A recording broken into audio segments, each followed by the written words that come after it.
The next characteristic feature is called as polymorphism. The word poly means many and morph means forms.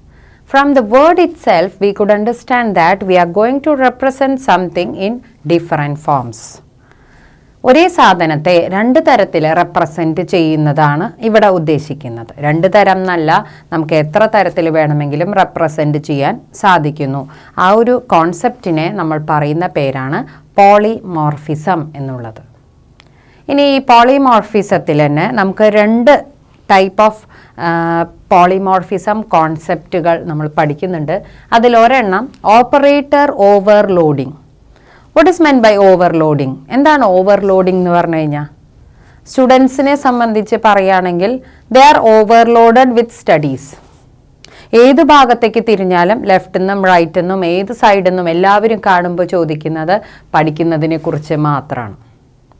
അപ്പോൾ പല സബ്ജക്റ്റുകൾ പഠിക്കണം, എല്ലാം കൂടി തലയിലാകെ ഓവർലോഡായിട്ടാണ് ഇരിക്കണേ. അതുപോലെ തന്നെ ഇവിടെ നമ്മൾ പറയുന്നത് എന്താണെന്ന് വെച്ചാൽ, നമുക്ക് എങ്ങനെയാണ് നമ്മൾ ഒരു സാധനത്തെ പലതരത്തിൽ റെപ്രസെൻറ്റ് ചെയ്യുന്നത്. That is a type of overloading here. And you can see here operator overloading. Operator, നമ്മുടെ പ്ലസ് ഓപ്പറേറ്ററിനെ നമുക്ക് കൂടുതൽ രീതികളിൽ ഉപയോഗിക്കാൻ സാധിക്കുന്നു. നോക്കാം. Plus is used to add two numbers. As we know, 4 plus 3 is 7. So plus is used to add two numbers. Then joins two strings.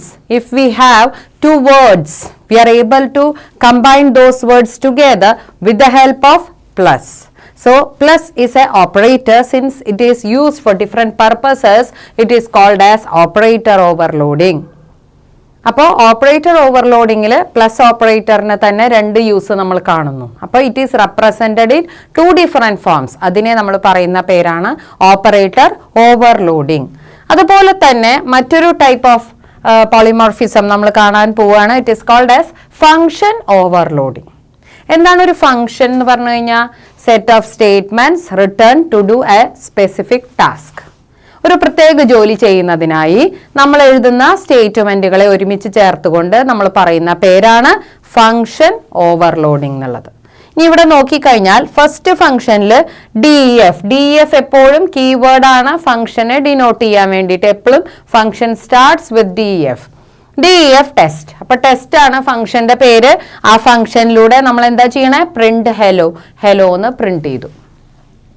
Second function def test A comma b return A plus b. ഇവിടെ നമ്മൾ രണ്ട് value കൊടുത്തിരിക്കുന്നു. ഫസ്റ്റിൽ നമ്മൾ values ഒന്നും കൊടുത്തിട്ടില്ല, just printing മാത്രമാണ് നടത്തിയത്. സെക്കൻഡിൽ എ കോമ ബി, അപ്പൊ റിട്ടേൺ ചെയ്യുന്നത് എ പ്ലസ് ബി ആണ്. മൂന്നാമത്തേല് def test A comma B comma C. അപ്പൊ എന്താ ഉണ്ടാവുക? Return A plus B plus C. മൂന്ന് വാല്യൂസ് കൊടുത്തു. അപ്പൊ മൂന്ന് വാല്യൂസിന്റെ സമ്മാണ് നമ്മൾ മൂന്നാമത്തേല് ചെയ്തത്. അപ്പോൾ ഇതിൽ നിന്നും നമുക്ക് എന്താണ് മനസ്സിലാക്കാൻ പറ്റണ കാര്യം?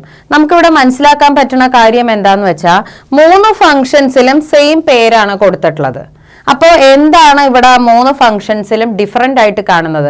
Only difference is in the number or type of arguments used. എന്താണ് വാല്യൂസ് ഇവിടെ കൊടുത്തിട്ടുള്ളത്? ആ വാല്യൂസ് മാത്രമാണ് വ്യത്യാസം. ആദ്യത്തേല് വാല്യൂസ് ഒന്നും കൊടുത്തില്ല, രണ്ടാമത്തേല് 2 വാല്യൂ, മൂന്നാമത്തേല് 3 വാല്യൂ കൊടുത്തു. അപ്പൊ ആ വാല്യൂസിന്റെ ബേസിലാണ് ഈ ഫംഗ്ഷൻസ് ഡിഫറെന്റ് ആകുന്നത്. അപ്പോൾ that is called function overloading. Since we represent the same function name but only difference in type or otherwise number of arguments used. അപ്പോൾ അതുകൊണ്ട് തന്നെ these two are included in polymorphism, since polymorphism is the process of representing the same thing in many forms.